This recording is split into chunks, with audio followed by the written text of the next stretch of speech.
It is shocking, but I don't think it's surprising, because I have seen that this is not the first case in an excise department there is such a scam. तुम उगडास आहा ते पेडणेचे scam जालो तेन्ना they were making fake receipts and finally कितें जाला आमचे गोंयचे सरकारान कितें केलां I think they have hushed up the case is over. पयशे बोल्ले आनी काबार जाले. I don't think this will happen in Karnataka. पयशे भरून ते काबार जातले. They will prosecute. And if of people of the level of an excise inspector is doing this, there are two things which we have to think. Why is he doing it? Why is he trying to make money? Is it because he has to pay somebody? Is it because somebody is asking him money? Therefore he can't meet the demand and he has to make money from this manner. And naturally from his salary he can't pay anybody. So this is the first question which arises. The second is, even if he is not paying anybody, if he is not passing it down the line, his greed for making money must have stamped not for the first time. And this he must have thought, because he is an officer, because he holds the post, he can flash his ID card, he can get away with it.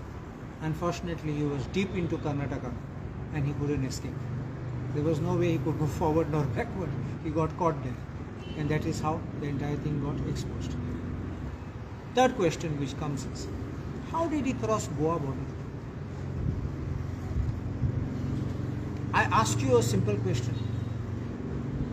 You see that arrest of that woman, that actress in Karnataka, who was bringing gold, some kilos of gold. Did the police, did the CBI and whoever is investigating, ED and anybody, DRI, stop investigation only on that incident?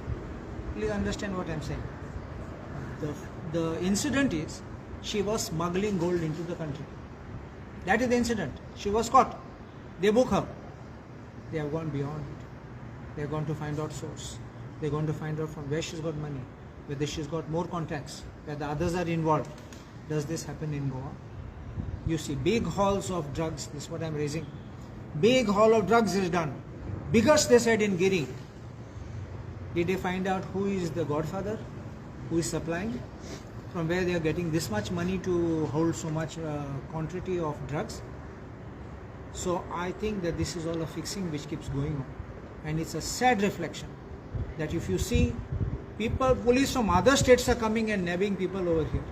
And our Goa police is remaining sleeping, silent or active partners in this.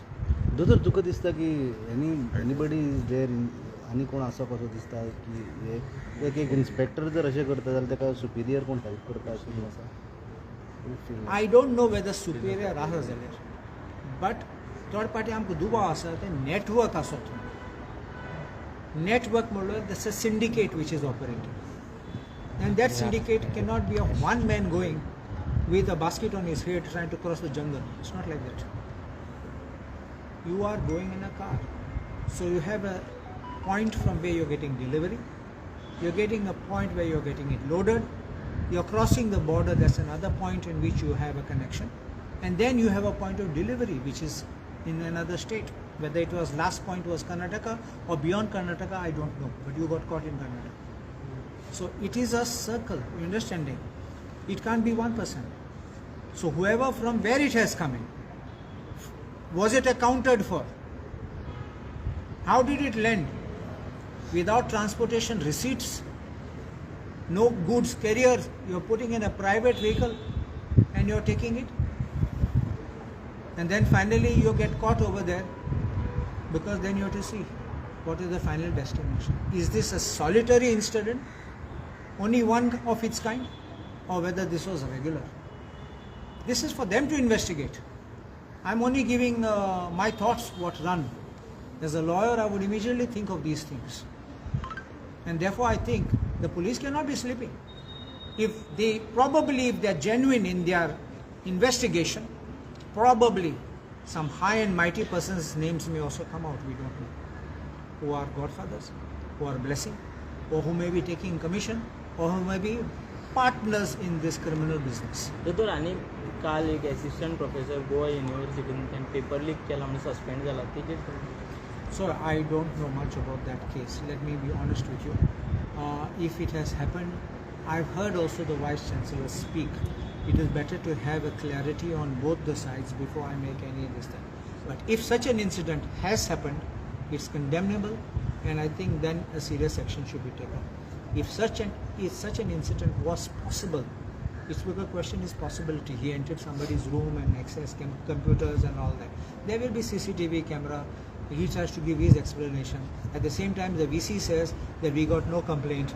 So I don't know how the VC got an explanation without a complaint. But whatever it is, if VC is being honest about how it should be done, Tumku Grasaha, in the first session of the assembly, I had spoken about illegal recruitment which were done. The recruitment was done, the people were taken in the job before the list was published on the internet. What did the VC do? Nothing. So I think this may also get a burial under the carpet, to say. How will you react on NEP, Dr.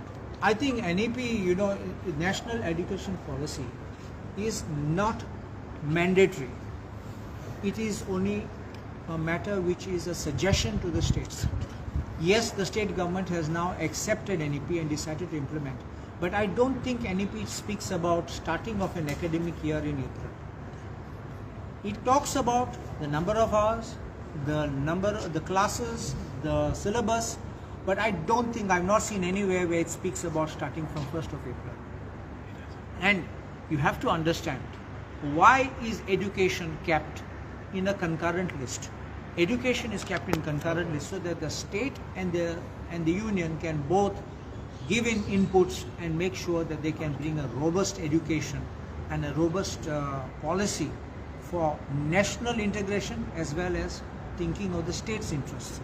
And I think that NEP, they should have thought of our conditions. Every day तुम्ही पडो येतात आमकां हें जाता कितें heat वेवाचे आमकां notification येता.